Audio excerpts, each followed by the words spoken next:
Hey Chelsea, did you sign in using the link online? I wonder where everyone is. No one's at the front door either. I was just checking that. I did sign in using the web link, and that was I directed everyone to the link there, but I haven't checked the link on the agenda yet. Okay, So I'll do that right now. okay, sounds good. Yep.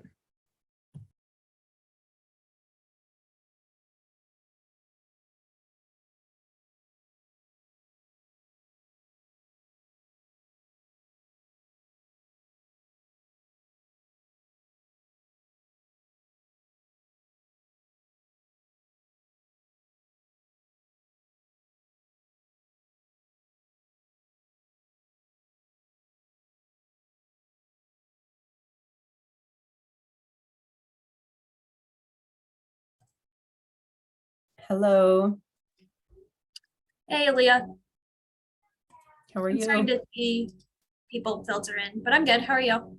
Good. Yeah, Hannah, there was no link on that agenda. The one that was auto generated by the civic clerk. So I Right. think it's all set. Okay, sounds good. Thanks, Chelsea. Mhm. Hey Allison. Hello.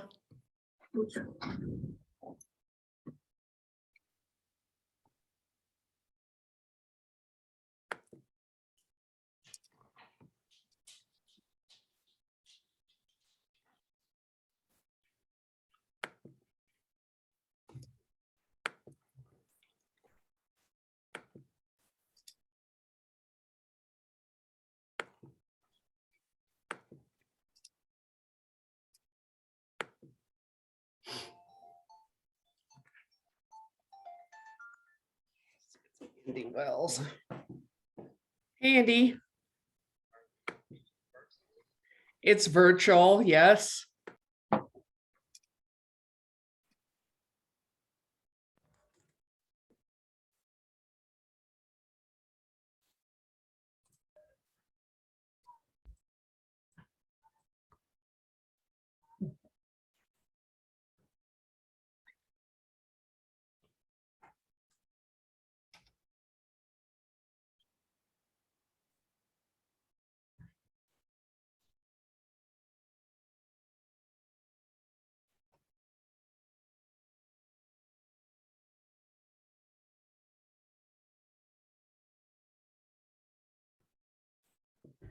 Andy was at City Hall.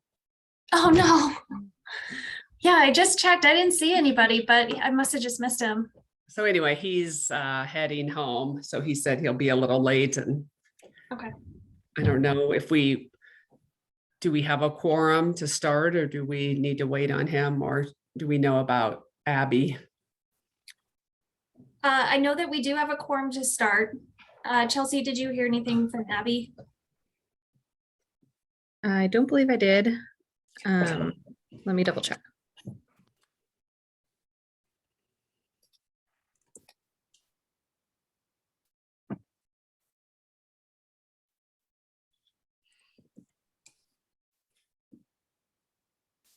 I did not. Okay.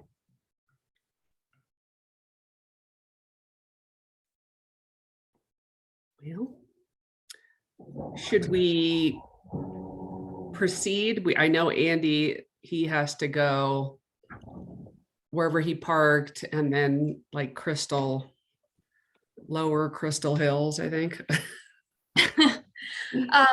It's up to you. We do have a quorum, so we are able to. Okay, we can start for honoring everyone's time.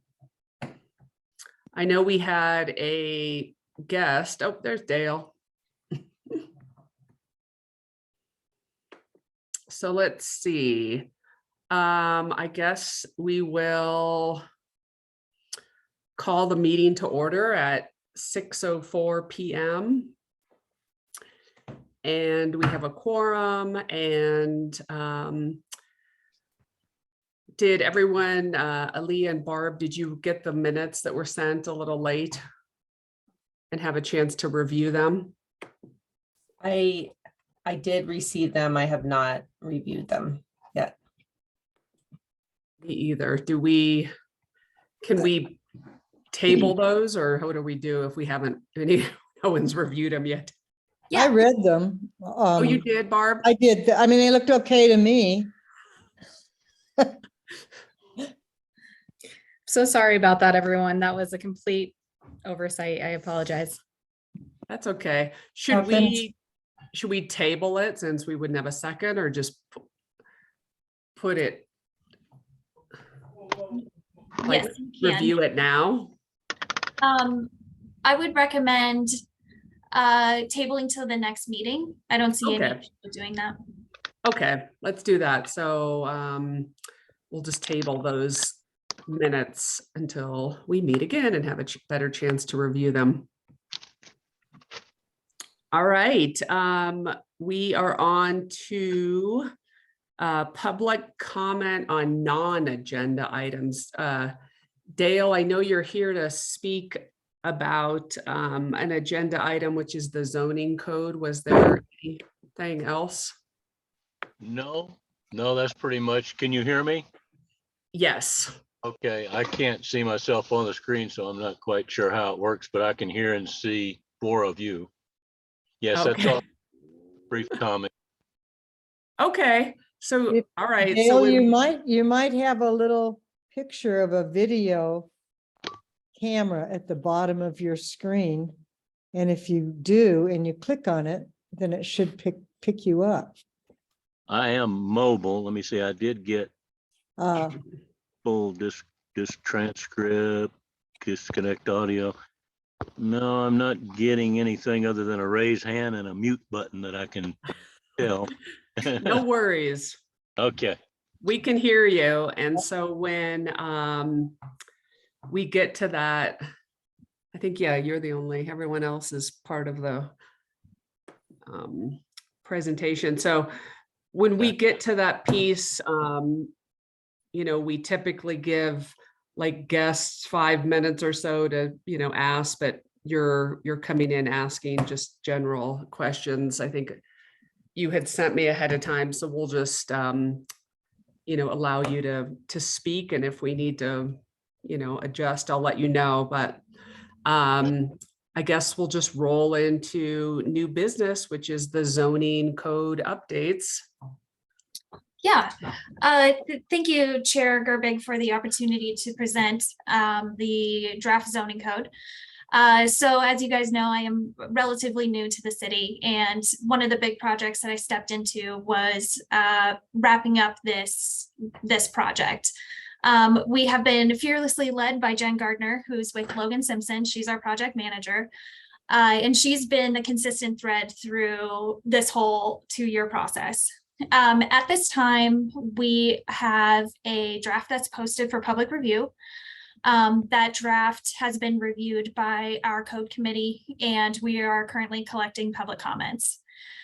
So tonight's presentation is really about what's in that draft and the topics that are specifically within the Housing Advisory Board's purview. So with that, I think I'll hand it over to Jen. And during the presentation, if you have any questions, feel free to interrupt us or interrupt Jen. I'm not going to say a whole bunch. And we can tackle those questions in the moment. And then we can take any questions after the fact too. Okay, just real quick, I know one question Dale had asked that I had a question. Will you be offering like a version that shows what's old and what's new? Sure, that's a great question. So right now we do not have, or we do have a version of a red line. A red line document is difficult to produce with this particular project purely because so much is rearranged. We pretty much took the whole code and completely abandoned the old structure. Okay. And we're introducing old titles and other sections of the code into this overall. So while we do have a red line that we are going to continue to work on, it may be just a little difficult to follow. So we do also have an executive summary to go with that red line that kind of helps put together the whole picture. Okay, excellent. Thank you. Mhm.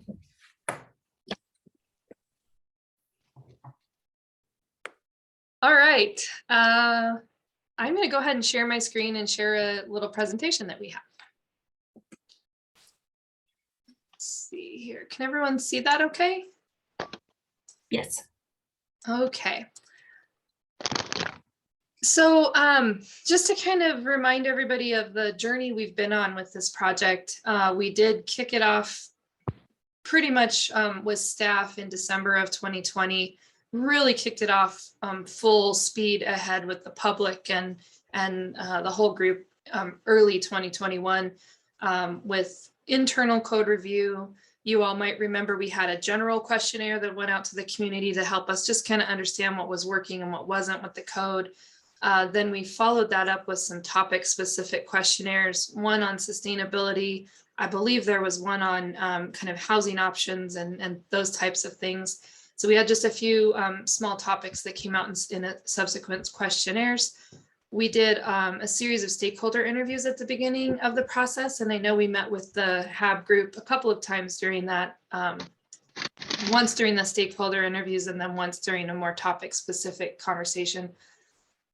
We held a virtual open house to just let the community know what the code was going to be, pulled all that into an assessment report that's really guided the project, which we presented at a joint study session to get kind of buy off from City Council and Planning Commission before we started putting pen to paper. Once that first kind of step was complete, we started excuse me, diving into some topic specific joint work sessions with City Council and Planning Commission. You guys were a part of one of those meetings as well, as we were reaching out to the advisory committees on those specific topics. We reorganized the code. So when Hannah said we've reorganized everything, we kind of just took all the components of the code and upended them and put them in different orders. So it's definitely a very different organizational format than it is currently. So we worked on that through September of 21.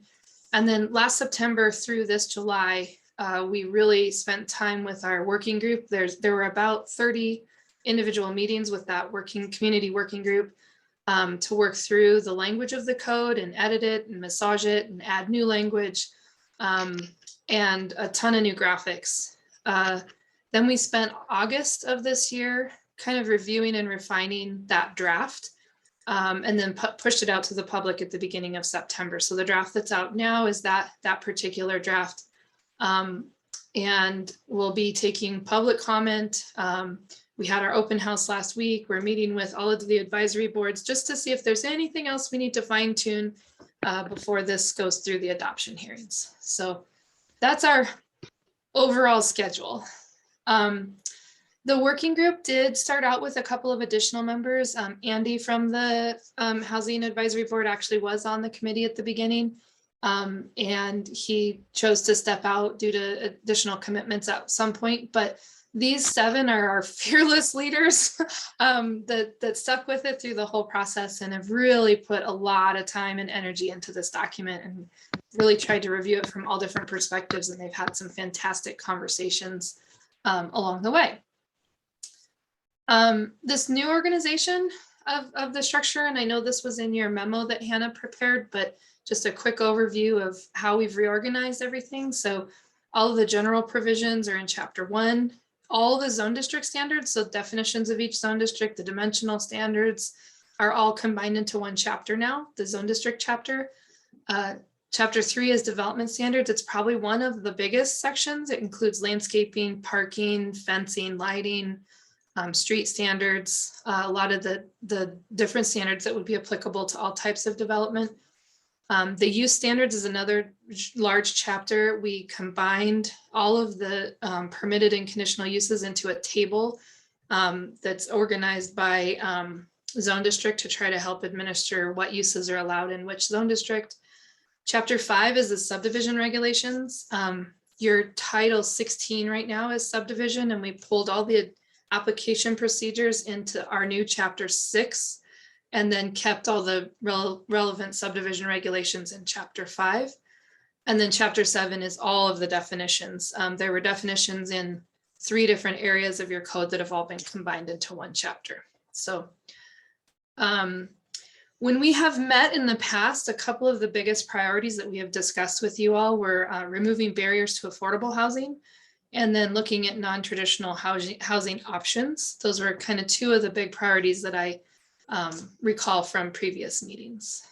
So I thought I would just kind of address how we've addressed some of those. The biggest one is the affordable housing.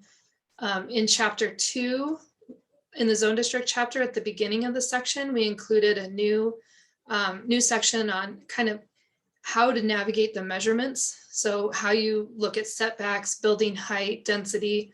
And within that, we've allowed for, added a density bonus option.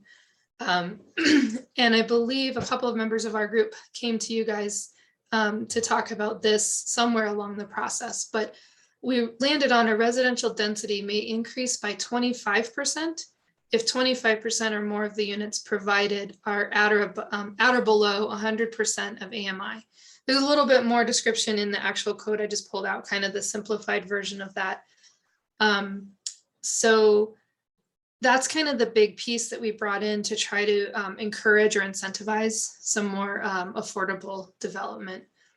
In the development standards, we added a density bonus option to the sustainable site improvement incentive menu. There's 5 points allowed for every unit provided at 100% AMI. And then in the parking section, we added relief from parking for affordable housing, reducing parking by 25% for affordable housing within a quarter mile of transit. So there's a few options throughout the code. There are definitely incentives to include some more affordable housing, and affordable in this code is defined as that 100% AMI level.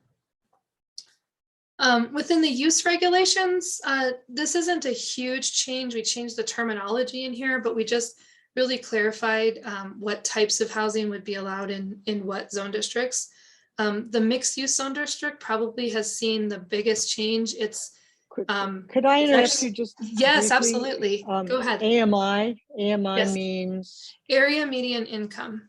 okay, I So- kind of knew it. But Yeah, well, and this is, so the way that area median income just is kind of the best metric we have right now. A lot of communities are saying it's still not great, but it's the one that we know we can count on for the moment. And so how we look at this is typically you want to assume that no more than 30% of your income is going to housing. And based on your area median income, our working group worked out an analysis that said 100% of people who are earning 100% of the AMI are the ones that in that target are the ones we want to target for affordable housing. So a lot of communities use 80, 100. Those two numbers are pretty common for truly affordable housing. There's also, I'm sure you guys are aware of missing middle housing. That used to be kind of the 100 to 200% AMI range. It's now going, because of housing prices, it's all out of whack. So it's that missing middle can go up to 200, 300%. It's enormous the way that the AMI kind of works right now. But there's Andy. I see Dale's hand. Should we? Sure. Okay. Dale, ahead, Dale. you have a question? Dale, you're on mute if you're talking. Okay, there, thank you. There we go. The AMI is a financial based criteria. I'm wondering, in the terms of, for multiple units, that would probably be to the advantage of developers to get more units on a percentage basis per square foot of land. What is it that you have can say about the land for a single family home, for example? Is the minimum lot size, I believe it was 4,400 square feet. Just an example of, other than financially based incentives for affordability, regardless of where you might fall in your income level, but what you can spend on a house.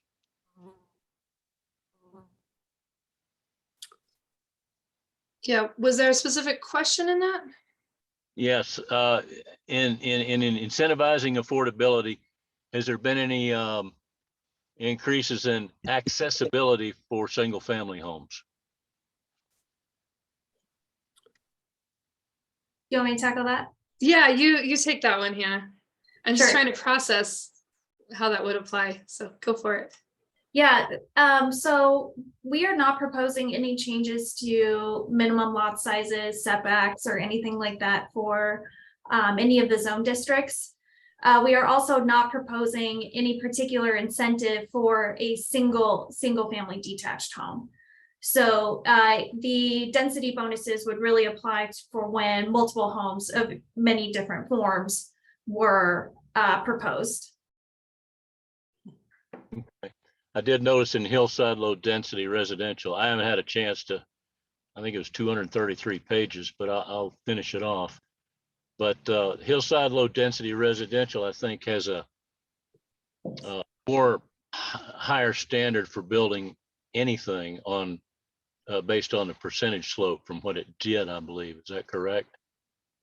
That's correct. And that carries forward a lot of the existing language that was established, I believe, in like the 1980s or something along those lines. But that language is intended to preserve the natural environment, preserve view sheds in areas that have topography and other natural features. Okay, well, I can see how it can affect private property owners in the hillside low density residential. That would be, yeah, I can see where the thought is, but the restriction of buildability is questionable. I have 2 acres in hillside low density. It's quite steep, but there's two really great sites. Under that, I would not be able to build, I believe, 2 for sure. And I have a question about, the square footage requirement for 1 at the 39% slope average. But that's just a comment. Those are some examples of restrictions that I'll ask a question later about variance procedures, but I'll hold that for now. Okay. Thank you. Thanks. Can I ask one follow-up question on Dale's first question? Are there, are there things that other jurisdictions are doing related to single family homes, or, smaller lots that can fit maybe 2 or 3? Obviously there is changing that minimum lot size, but outside of that, are there any other creative things that you may have looked at or considered here? Yeah, I can tell you what a lot of other communities are doing for single family homes. One of 2 things, and I know one of them is not on the table for this project, but has been brought up by the HAB, ADUs. So I will say most of the Colorado communities that we've been working with are not seeing development of the ADUs at a rate that they thought they would, to try to support the housing crisis. And I just happened to have been up in Bozeman, Montana recently, and they are getting a lot of ADUs. So I was asking their planning director, what they're doing differently, or why maybe they're getting them. But we know that that topic is off the table at the moment. But another thing that some communities are doing, Pagosa Springs does this. They actually allow 2 principal dwelling units on a parcel. So typically they'll only allow if it's an alley loaded parcel, so that you can have secondary access off of the alley. It's a very unique situation, but they will allow two primary residences on a lot without subdividing it, which is a little bit unusual. Dropping the lot sizes has been discussed in a lot of communities, since so much of development at the subdivision level is kind of driven by market trends. It hasn't resulted in as much change as we might have hoped for, because the developers are still kind of used to building off of a standard model. And so they're not really taking advantage of the smaller lot sizes as much. Maybe a small developer would, or a small local homeowner might, but in general, the development community hasn't quite caught up in some ways to that thinking. So those are a couple of options that we've seen to try to help with the single family development. Have any of these been incorporated to this plan? No, as Hannah said, we have not changed any of the minimum lot sizes on any of the zone districts. And actually, I will explain a lot of that is because other than the hillside low density, a lot of our residential zone districts are already fairly well built out. So keeping with the pattern of the existing development was a lot of the kind of thinking in the kind of the background on why those numbers were kept in place. Thanks. And then hillside low density, as Dale said, is very heavily restricted by slope. So, all right. Any other questions on that? I think I only have a couple more slides anyway, so maybe I'll just blow through them and then we can just keep discussing. Sounds good. I think I started on this one, but the use regulations, like I said, we've organized everything into a table. We've changed the terminology. We've removed the word family from everything. So instead of a single family detached dwelling, it's a single household detached dwelling, or a 2-household duplex dwelling, a mixed use dwelling, a multi-household dwelling, and a mobile or manufactured home and grouped homes. We've tried to just look at where they all, a lot of it stays fairly the same as your current code about where they're allowed in different zone districts, but we just tried to take a really close look at that to make sure the right types of housing were allowed in the right zone districts. So I think that was my last slide. Yeah. So now we can open to any additional discussion you guys have. And I do have a draft of the code behind here if we need to look through any particular sections.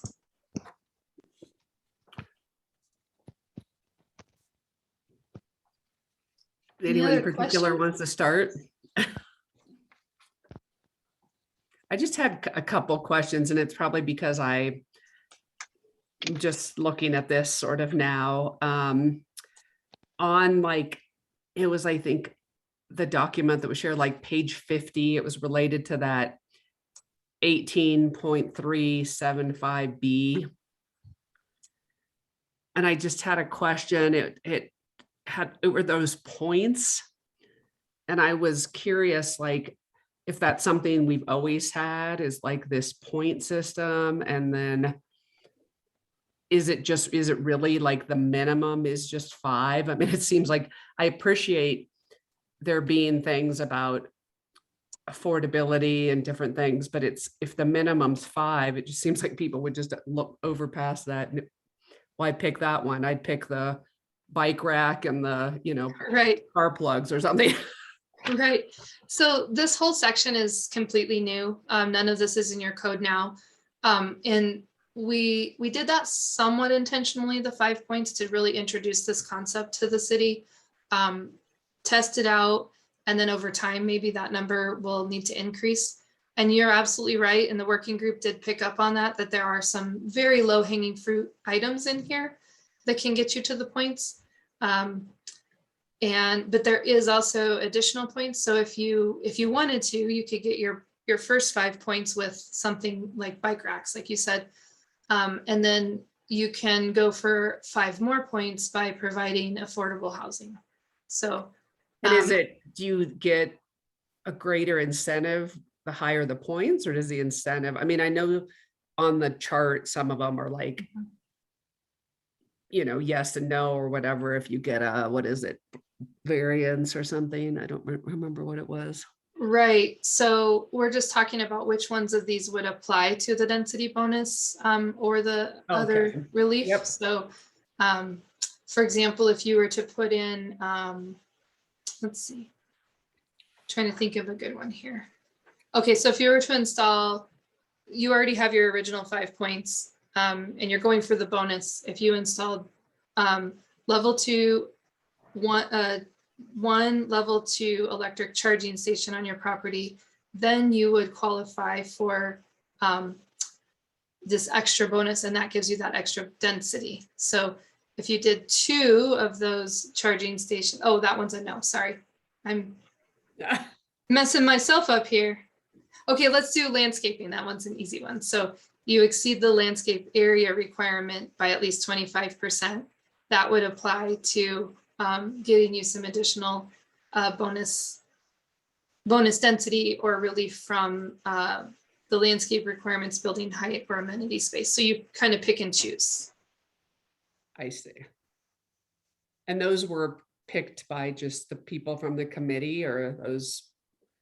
A mixture. So we brought forward a whole bunch of different ideas to the working group, a long table of options of what we've seen in other communities and what we've used in other communities, and started to tailor it and pare it down and tailor it to Manitou.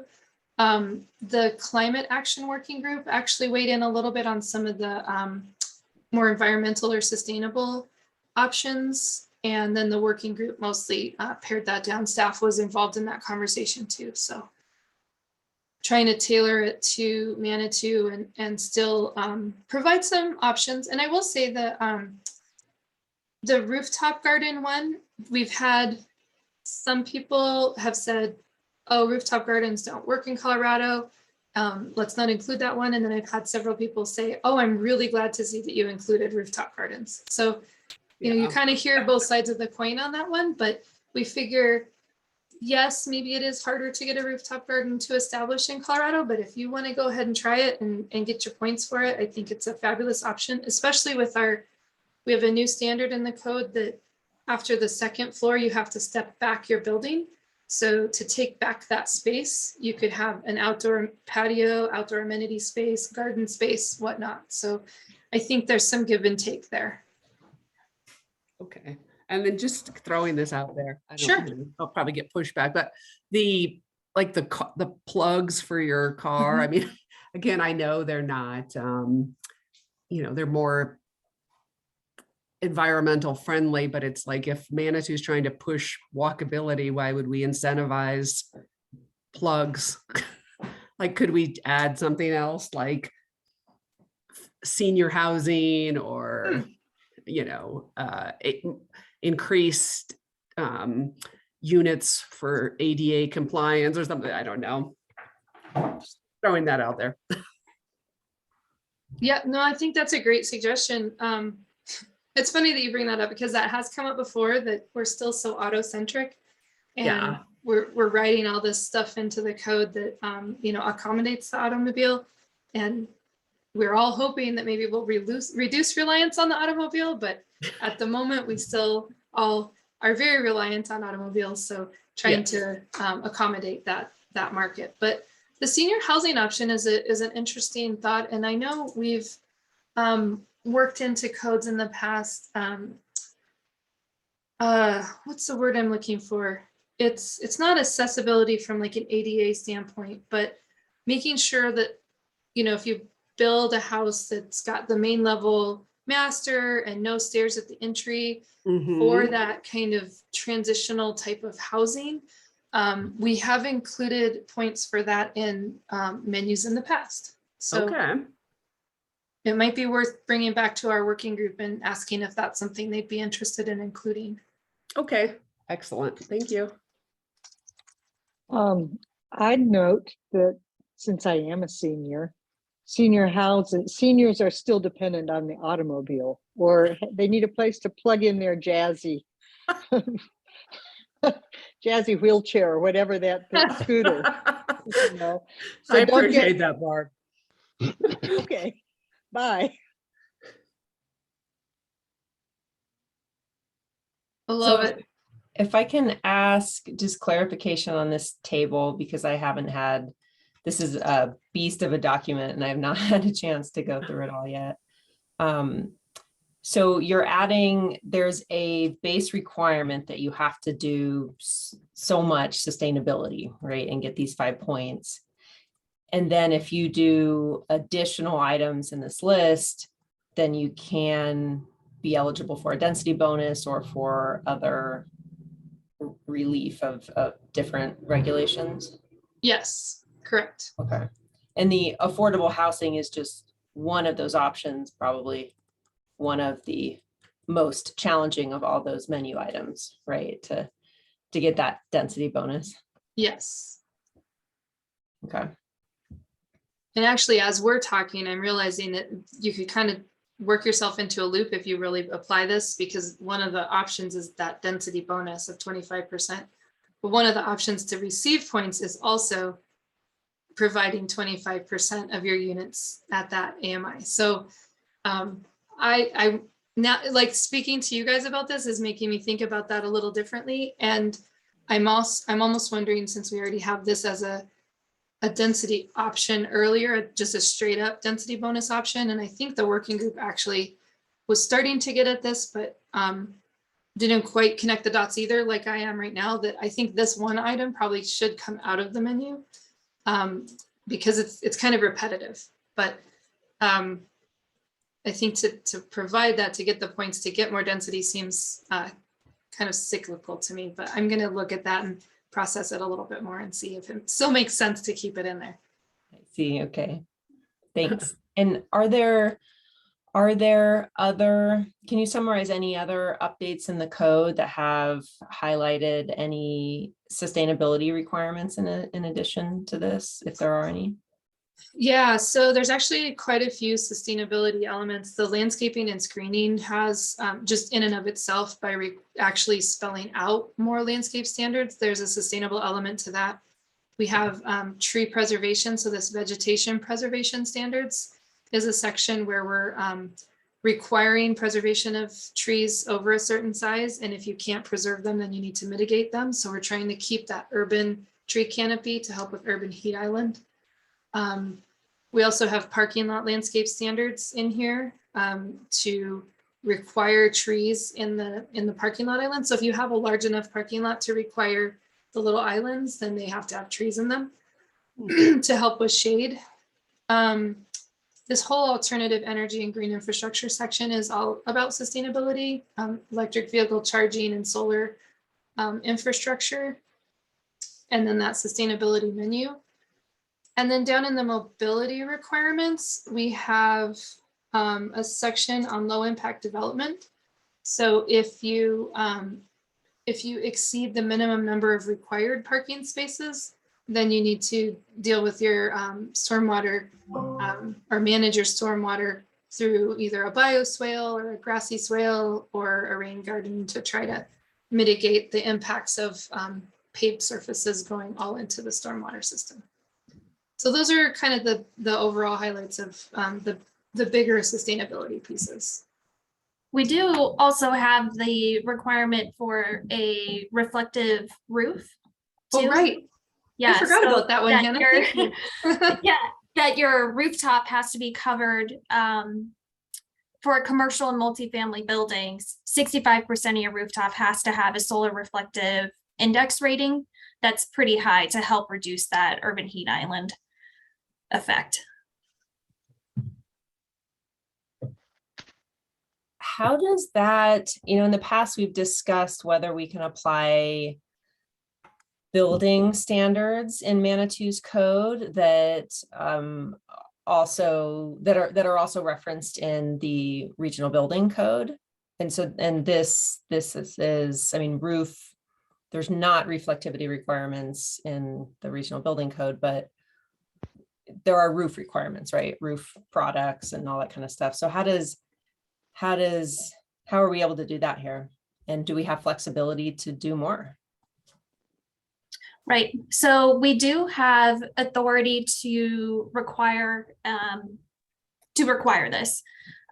We had everything reviewed by our city attorneys and they're okay with everything that we're proposing. My understanding is that the Pikes Peak Regional Building Department does not outline a minimum solar roof index rating. So we are able to do that. However, they still have requirements for how roofs need to be constructed, this, that, and the other. So this is a row requirement on top of a structural requirement. Okay, good to know.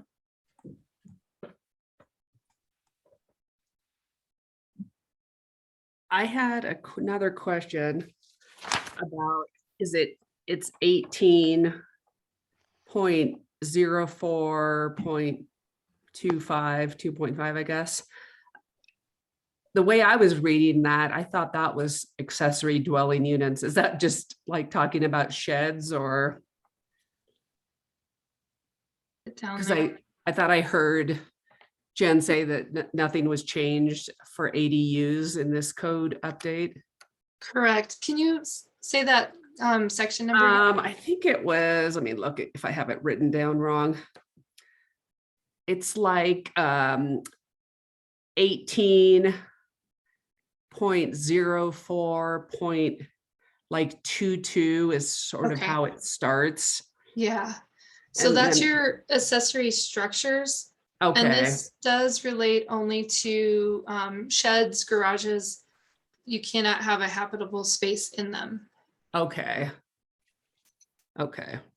So can the ADU thing be added later down the road? I mean, are we ruining, we're not ruining chances for, Not at all. No, this Okay. code, absolutely, you could insert ADUs at a later date. okay. Mhm. Excellent. Dale? Yes, I appreciate getting to the questions that make a difference on some of the things that we've worked on. I was on the board for 4 years, I think, and 1 year before. We've been on ADUs, and I thought, wow, what a great thing. We've got Miss Hannah coming, who's written that whole thing up, Colorado Springs, and here we don't have it addressed in this code. It seems to me like we're a little bit short on getting ready to pull the trigger on this thing, at least in a couple of things that I've seen, that being really, if Andy didn't get on, I'm sure he'd be all interested in what can be done now, not later. And so I hope something can be. Yeah, I can address from my end. I know Hannah hasn't been as involved in the ADU conversations. Yeah. But City Council was really, and Andy, I believe, was at that meeting too. We did present ideas to them and said, the HAB has weighed in and really would like to see ADUs incorporated. They wanted additional information. They wanted some time to really think through this and, get their heads around it and have some additional presentations. So they directed us to not address ADUs at the time. And like I was just saying, this code is organized in a way that it's very easy for Hannah to add it in later.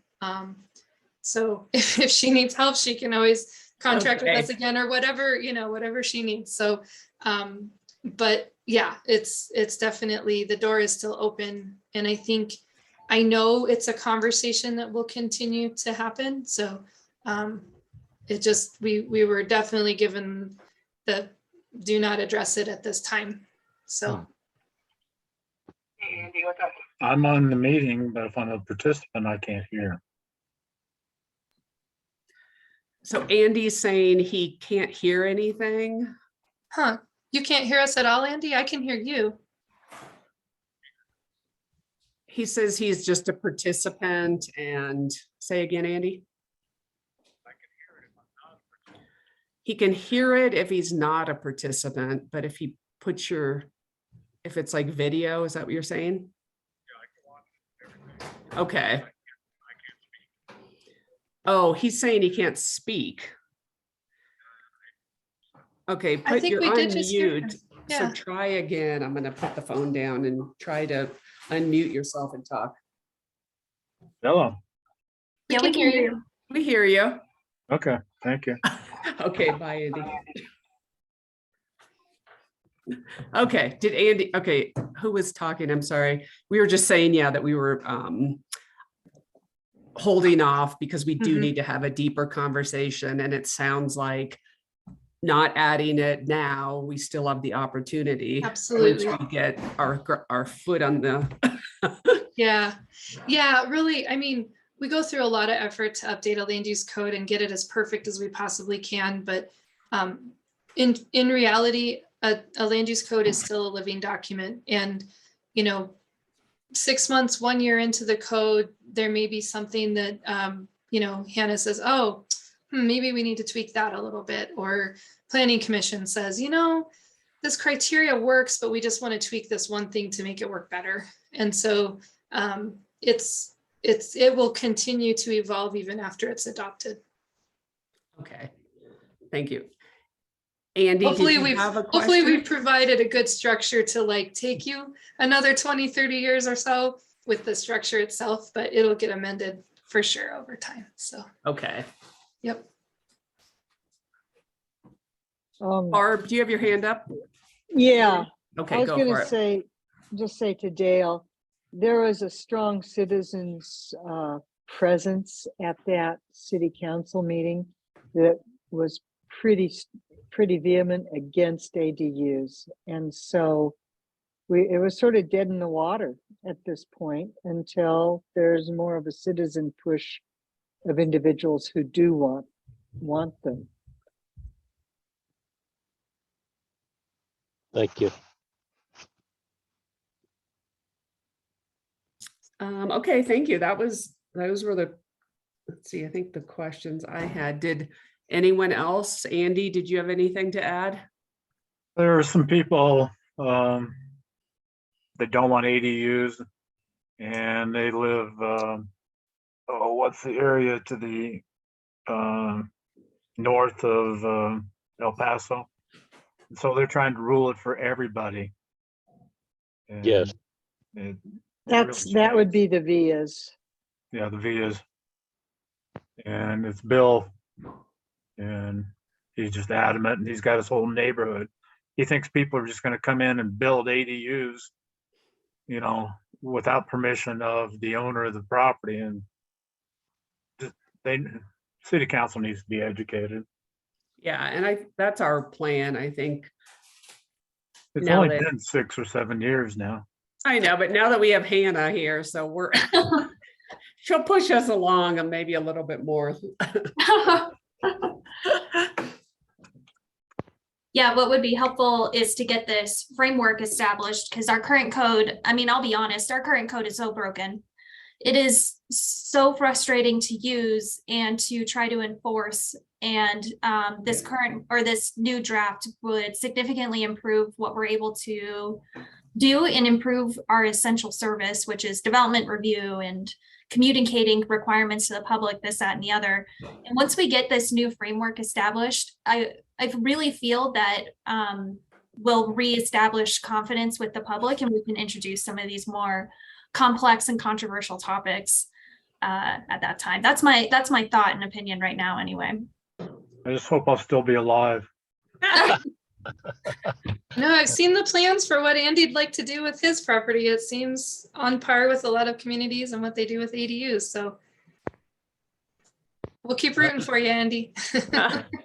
Can I ask in that regard, back to my comment without question, what's the variance procedure in this new code for things that do make sense on a one-to-one or an individually considered basis that do not permit in the code? There's just there's so much out there that people are shut down on, you know, one or two things, but the overall project, for example, could be a great contribution to advances in, you know, housing development.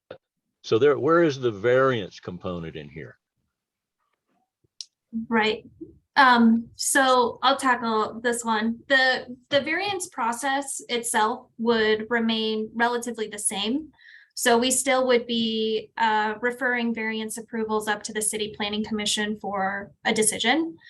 But what's different is the criteria. Right now, the criteria is pretty cumbersome. There's 7 or 8, I think, that are mandatory. And they kind of talk themselves in circles, so to speak. So we have taken a stab at revising those criteria to make them a little bit more accomplishable. And part of that means that we have 3 or 4 that are mandatory and a series of others that are not optional, but that you have to meet like 4 out of the 5 other criteria. So it does make the variance a little bit more attainable, or I should say not attainable, but actually possible to justify against these criteria. So it is a little bit different in the justification component, but the overall process remains the same.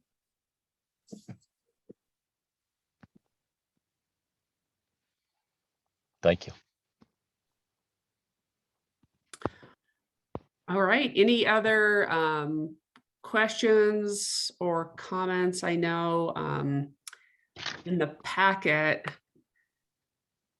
the city of Manitou Planning Department was asking the HAB if we find the proposed draft to be favorable and supportive of the land use and development code, then we would make a motion to support it so that council can make its vote. What are people thinking? Aaliyah and Barb, Andy. I would personally, this came out. I wish I would have been following this more in the past, but I didn't have the time, and this came out in our packet late last week, which is fine, but I have not had the time to review it all and would really like that opportunity before voting on it. I agree with Maybe- Aaliyah. Understanding what the timeline is, which may have been in the memo, I can't remember. Right. So right now our timeline is we are shooting for adoption either end of 2022 or early 2023. So that means getting to Planning Commission and for a recommendation, a formal recommendation, and then to the City Council for adoption. And we have to go through 2 hearings at City Council. That's our current timeline. We could shoot for October as a follow-up or or I guess another meeting to hold additional discussion if we need. Could be, yeah, if we're allowed, yeah, if we could do like a special meeting specifically on that, if there's a deadline that needs to be made prior to our 3rd Wednesday. I don't know if that's, how much time committee members are feeling they need to, do a deeper dive into it. And then what does it mean? Like if people have suggestions, is that really, we would just say we approve with some suggestions, or? Right. So we definitely could go down that route as well.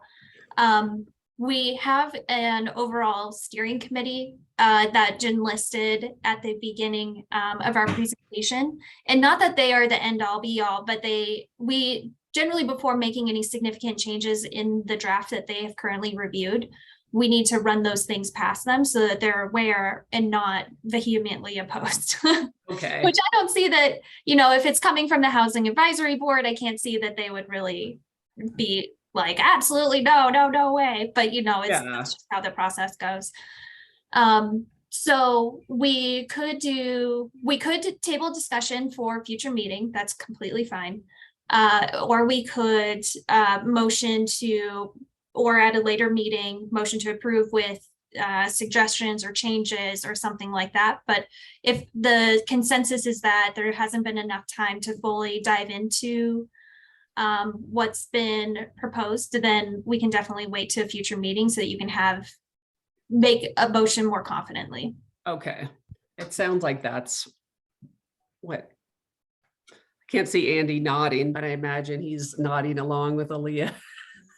Thumbs up, waiting. Okay, so if we could wait, if we could,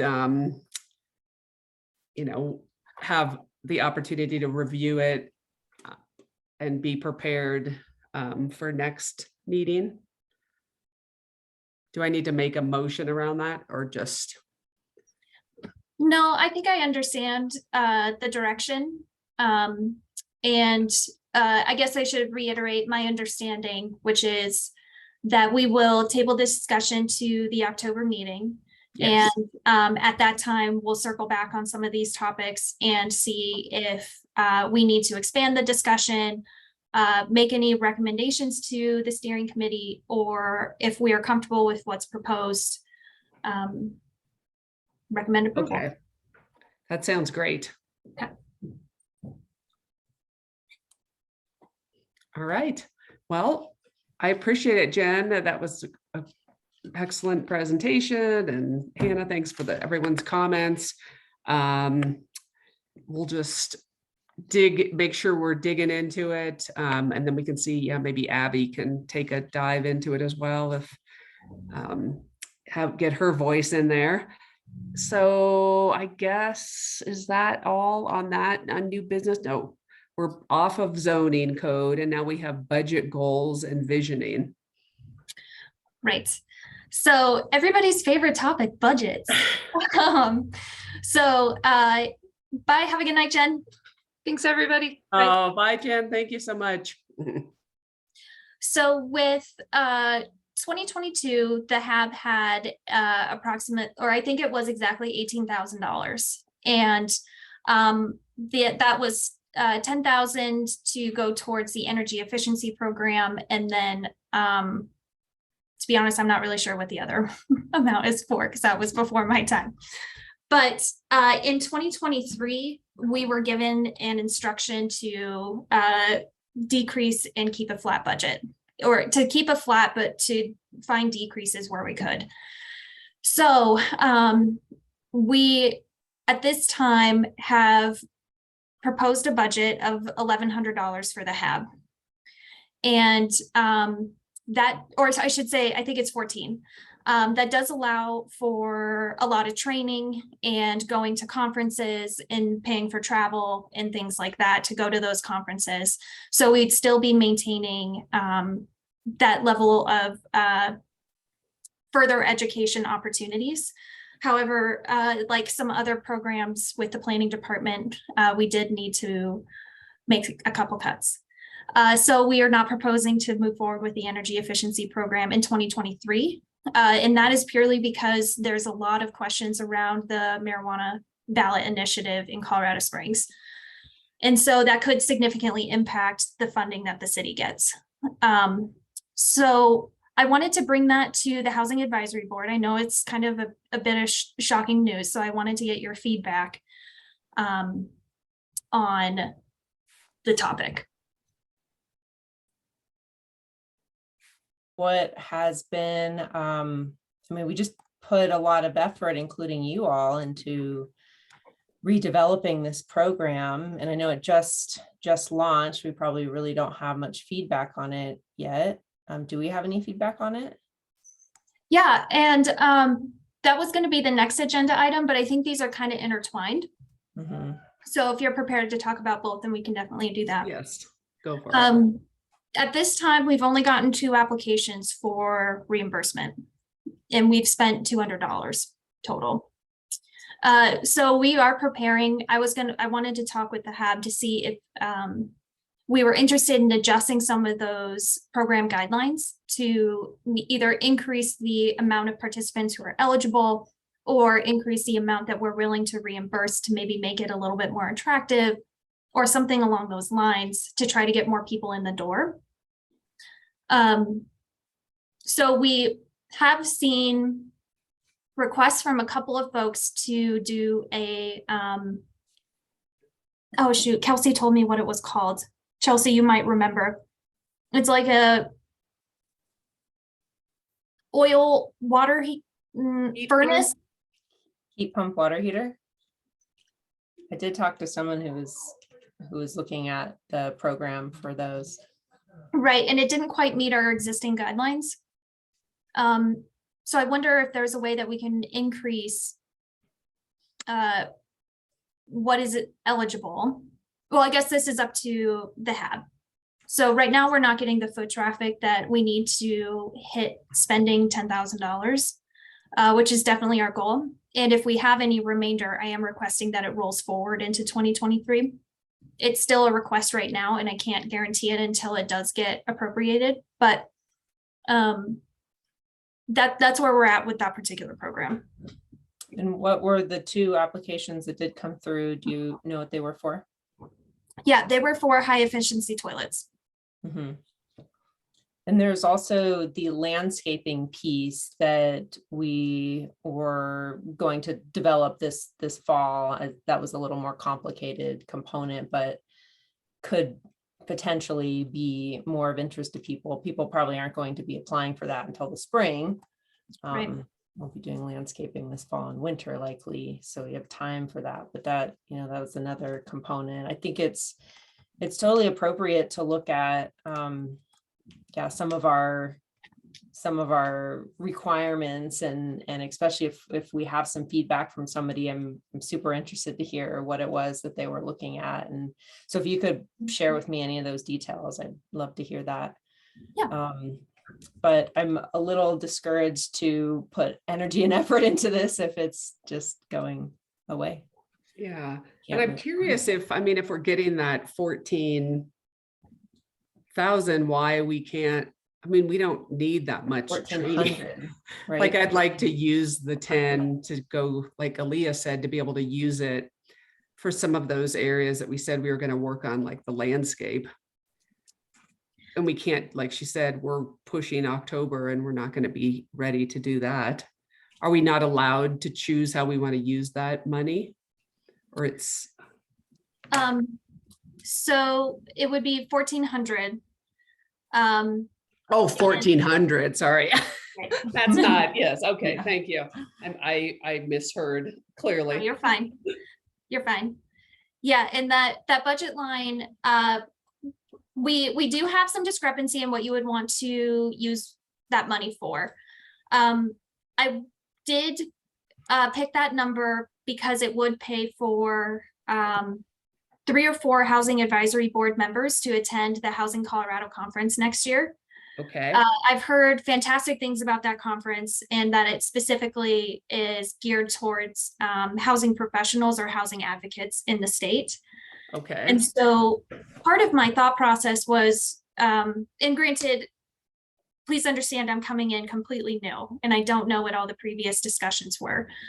But what I was thinking was we could get some ideas from the Housing Colorado conference on what we could do in coming years, and specifically maybe tackle rental licensing again, or bring that discussion back up.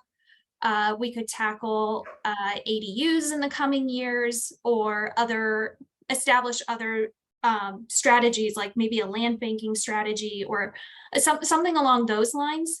And a lot of that planning we can do here in-house. So that was partially the justification. I definitely don't mean to come off that we are not moving forward with any initiatives for the Housing Advisory Board. It just may be more in-house work versus like funding programs and things like that. Anna, this is Andy. I did attend to the Housing Colorado DOLA conference in Frisco Okay. a couple months ago, and I've got 110 slides for you guys. It was very good, very positive. Awesome. There's a lot of money available, and even money to buy land to develop things. And but I thought we were meeting live, and so I didn't prepare anything. I can forward the packet, the slides and stuff to you guys in an email. Yeah, I'm definitely interested in that. Yeah, that'd be good. I think you did too for us, the rest of us, before Hannah was here, and it did seem interesting. But in my experience, we've attended a number of these kind of broader housing events, and I'm definitely not saying we shouldn't in the future. I think it's still very valuable, but it's been really hard to kind of take away what we can do in Manitou. And one of the big takeaways is we need partners. And so we've gone down the land bank route before, and we spoke with, I'm going to forget the name of all these we spoke with. Well, who was that, Andy? Was it Brothers? No, it was another organization. Oh, here, And- the land trust? No? Yeah. And then we've had conversations with some other developers in the region. And, they all have very kind of strict guidelines on what makes sense for them. And when they've looked at properties or anything in Manitou, nothing has just really made sense. And it's not to say that the right partner's not out there, but there's only kind of one of our big takeaways is there's only so much that we can do to make big impacts without those right partners. And a lot of these kind of like big strategies and schemes that other cities are using and working with just don't apply to our needs here. Just, we don't have a ton of land. We're not working with big developers who are putting in a lot of units, all that kind of stuff. And so, yeah. Yeah, that's valuable feedback. Thank you.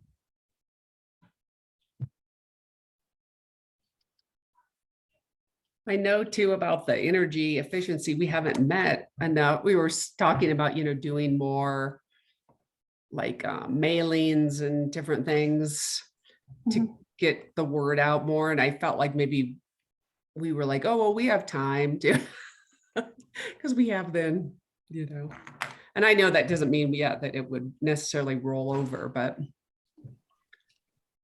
we can do a push for that, I guess, again. Mhm. What Has about there- something on the back of the water bills? Right. I know that I did ask that question and now I can't recall what the response was. So let me follow up on that one. That is a push, an information push we haven't done yet, but we can. Okay.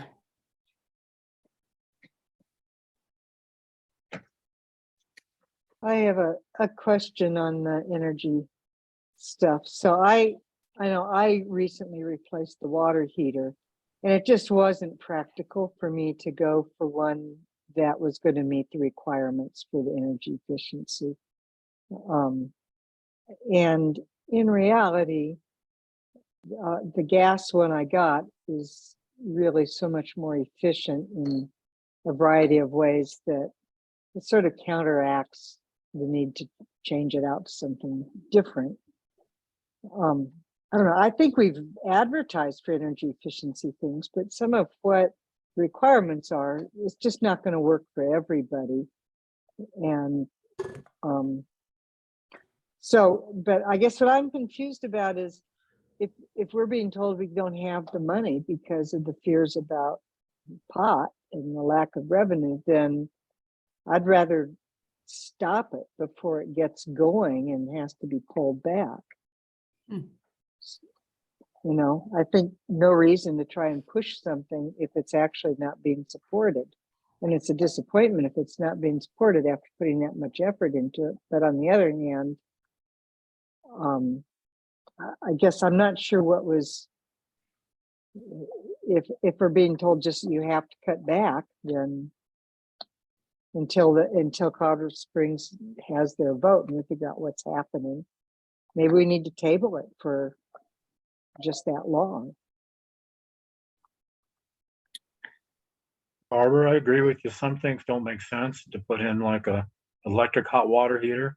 Because typically, like on a gas clothes dryer, you can dry 2 loads for the price of 1 electric load. And, why would I change? Right. And electricity is still being fed from natural gas somewhere. I mean, I have solar panels, but, at some point, all of our energy, unless it's direct solar, is extraction. And even solar batteries are extraction of heavy metals somewhere. So for an individual, some of the energy reimbursement is great. It's great when it works, but I wouldn't expect huge numbers of people to sign up for it. It just didn't totally make sense, at least in my situation. And it might very well for someone else. But in the meantime, if we're dead in the water anyway because of the fears about marijuana, then it seems to me like, why can't we put things on hold for a little while until after November? But Hannah, you were saying that the money might not roll over anyway, so it's sort of like we have to try to use it. Yeah, that would be my recommendation. We have it now. We have the money, the cash now, and it's not that 10,000 isn't currently proposed for anything else. I can't guarantee that it'll roll over, but that's what I'm pushing for. And so that would open up some time for like spring plantings and things like that. So we could do a trial expansion too, and look at are the numbers enough to justify some of the expense. Another valuable piece of feedback, and I should have shared this earlier, that we got was somebody was proposing or was installing a new furnace that was about $4,000 or something like that. And the use tax that went along with applying for a permit in order to get the rebate almost negated the rebate amount. So I'm wondering also if increasing the rebate amount on some of those big ticket items, if that would help bring in some additional folks. I know that we Yeah. almost would have gotten one today if it weren't for the use tax. And it's hard to foresee all these potential options, but that Yeah. was another piece of feedback that we did get recently. Okay. Well, maybe those are just some changes we could make. Aaliyah, I don't know, what are your thoughts if we just try to push it? Yeah. I think, I mean, I think what you said is right, Barb. We weren't expecting some like mad influx of everyone's going to be clamoring for this money or unique. Some of them are very for unique scenarios. It's got to be the right person who's doing that type of renovation and is interested in that type of upgrade. I think looking at increasing the incentives, I'm totally supportive of that. Where did we land with? We had talked about the use tax being paid through this program. Mhm. And I thought that was part of it, but I'm probably just not remembering something right. Yeah, that is part of it. The discussion that we had was with some of those smaller items to make sure that the use tax wouldn't be more than the item was worth, essentially, or that the rebate that they would somehow negate each other, I guess. And at that time, I wasn't anticipating that the use tax would be so much on some of these high ticket items that it also would be not at the same level, I guess, or not make it worth it, whatever you can quantify that to be for some folks. We haven't come across a situation yet where the use tax would be more than what the rebate would allow for.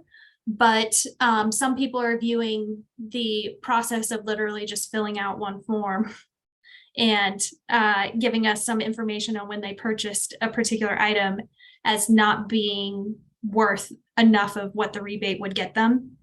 We did also have a situation pop up where a landlord replaced I believe it was a water heater, but the water bill was in the tenant's name. And so he wasn't willing to work out something with the tenant in order to get the rebate amount. So another thing that I was going to discuss with our finance department is, do we have to go through a rebate for the water department, or can we, I don't know, is there another option? I'm not sure. Yeah, that would be nice in that situation to be able to support somebody like that. Yeah. And so the program is not paying the use tax? So it would work. So I can't technically have the use tax not paid at the time that we approve a PIP, but then the rebate would come through the water bill at a later date. And just how this person's finances were aligned in that particular situation, he was not willing to pay that use tax up front to get a water bill rebate later. And so it's the rebate plus the use tax reimbursed. Not expressly, but the rebate would be more than what we charged for use tax. So they still would be gaining money back. But they still would have that upfront cost of the use tax. And on a high ticket item, that could be a decent amount of money. And which, of course, by your regulations, they're supposed to be applying for that regardless. Yeah. Right. They should have applied for it anyway, but with some of these installations that you just need, that you can either do yourself, or you just have like a contractor take a couple hours to install a new water heater, or however that worked. It's not super intuitive that you are required to have a property improvement permit. We have it all over our website. It's almost impossible for us to enforce some of those things. But yeah, it is a requirement that you do get a PIP for pretty much everything. I have two comments. One is with a water heater, you have to have a master plumber install it by state law, especially, I mean, a gas one, you definitely have to. So, I mean, I had a local plumber, Bill Estes, who's right from Manitou. He pulled I mean, he's very well, they should know what to do, and they pull the permits and do all of that. If you're handy, I think you can do an electric one on your own, but so there's that. And then the other thing is I'm confused about the whole thing with the tax. Are you saying that we do not have the $10,000 or we wouldn't have it for next year? Sorry, yeah, we wouldn't have it for 2020. It wouldn't be in the budget for 2023. Okay, but we have it now, so we could go ahead and work with the program now. We just don't know what'll happen. Okay, then I'm comfortable if do the program now, and if we get shut down, I mean, everybody understands the whole marijuana thing is it's a big deal for us, and we don't know what's going to happen. So it sounds like a bunch of the feedback you're getting is yeah, just on kind of a cash flow issue. And if we could pay people in a rebate amount in a check rather than in a water bill rebate, that might really help quite a few people. And we did write up in the rules, and maybe this got changed, but that the rebate amount would be the sum of the individual product rebate and the reimbursement of the use tax paid. Okay, yeah, I might have been misremembering that piece. That's possible. So yeah, maybe we just do push something out about, get it done and then give the little bullets of things, but we could change, maybe increase that in the incentive. I mean, we don't have to do it tonight. We can think about it and put that on. Well, we'd be pushing it into the third week, but What we can do, and granted, it's all based on your comfort as the board, is if you want to make a motion for us to make a couple of adjustments in coordination with like Aaliyah, who helped us or who developed these guidelines, that we adjust some of these rules, maybe what's eligible, how much is rebated, how we rebate, some of that stuff. And then we can work on it over the next month. all right. So I propose a motion to allow Aaliyah to work with the city team to adjust some of those amounts and get that money used and spent in our community. Anyone? I second it. Awesome. Thank you. Does that work for you, Aaliyah? Yeah. Do we need to vote? Oh yeah, all in favor. Andy, you have to speak. Aye. Okay. All right, it passed. I Thank think you. this sounds a little bit ignorant, but maybe I missed what all items does that cover besides toilets and hot water heaters? That was, go ahead, Aaliyah. Yeah, there's a handful of energy efficiency measures. There's heat pumps and there's insulation. And then there's a number of smaller water efficiency related items. So there's the toilets, shower heads, irrigation controllers, and a bunch of different irrigation related items. So things that are, not that are more frequently replaced in homes and aren't as expensive to replace on a per unit basis, but providing, so the incentives are relatively smaller for those versus the other kind of bigger ticket. What about items. windows? We don't have windows in here. Okay. But Why not? We were pushing water and yeah, we primarily. could. I mean, I think the reason why they're not, and I'm open to changing this, is that it's such a big ticket item. I mean, $10,000 to $20,000 a home. And people change out windows. People make the decision to change them out, not for energy efficiency, for many other reasons. And it's hard to give an incentive on that is meaningful and substantial in some way. Okay. You know, one thing with windows, particularly older ones, that isn't terribly expensive and it would help a lot of people, and maybe people in some of the older homes, is just the oh gosh, not the caulking, but the stuff.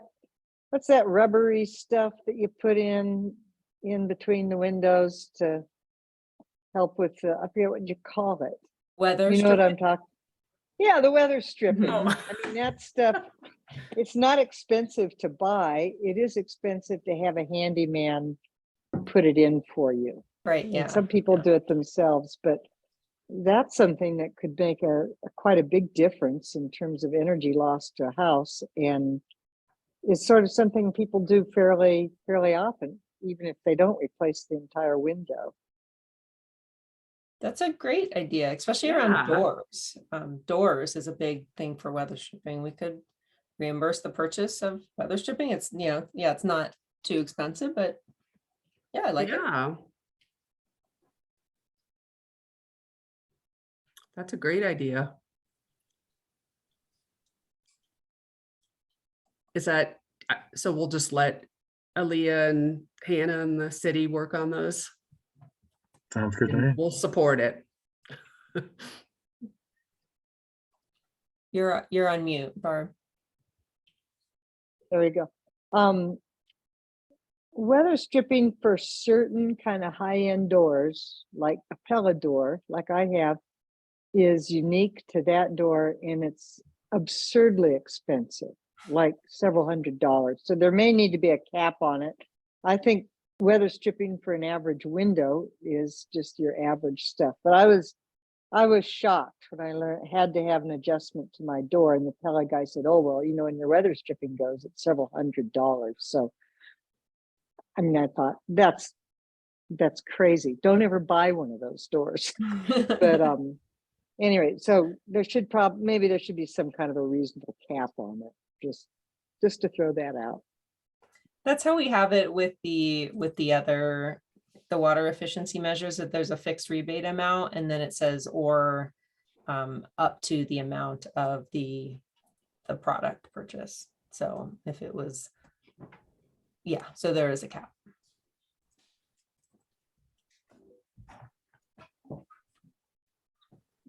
All right, well, that sounds like good feedback. We've already gone over the old business, and we don't have Nancy here for city council reports. Do we have staff or board member? Anyone? Andy, we could, do your portion next month. Make sure we get that on the agenda. Your report from the conference you attended. Okay. Sounds great. I don't have any updates other than what we already heard tonight.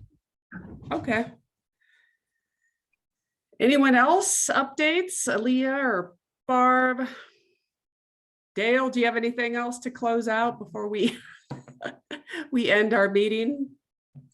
Yes, thank you. I know I'm always kind of a sticky wicket. I was for the whole 4 years I was there. I thought we had some great board supported initiatives over the years that were always shot down, I guess is one way to say it.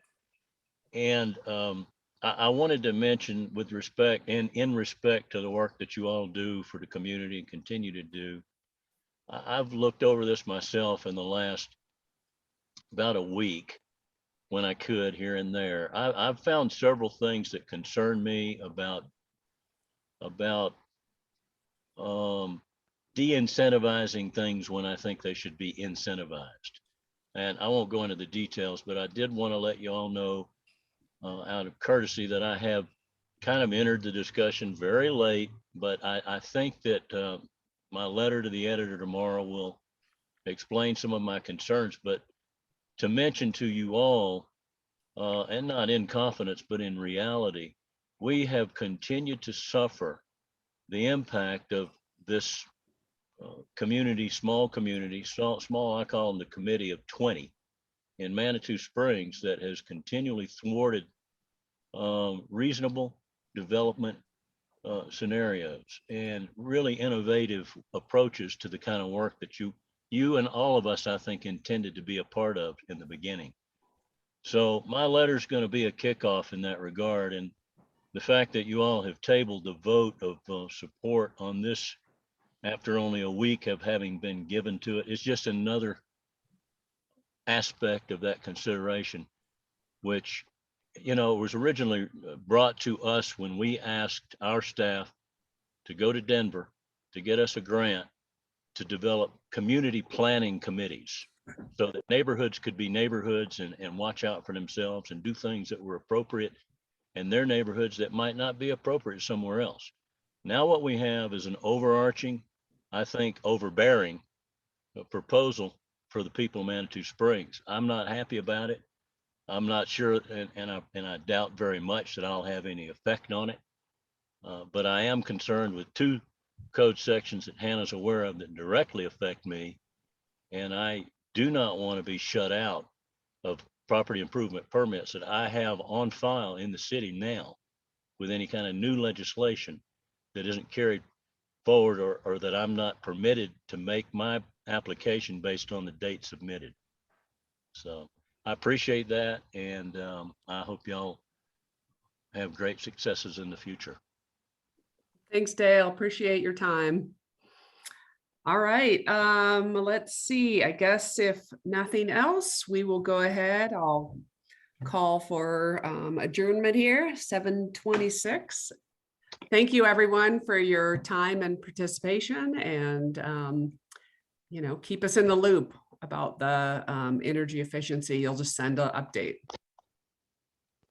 All right. Everyone. Good night, everyone. Bye. Um, Bye.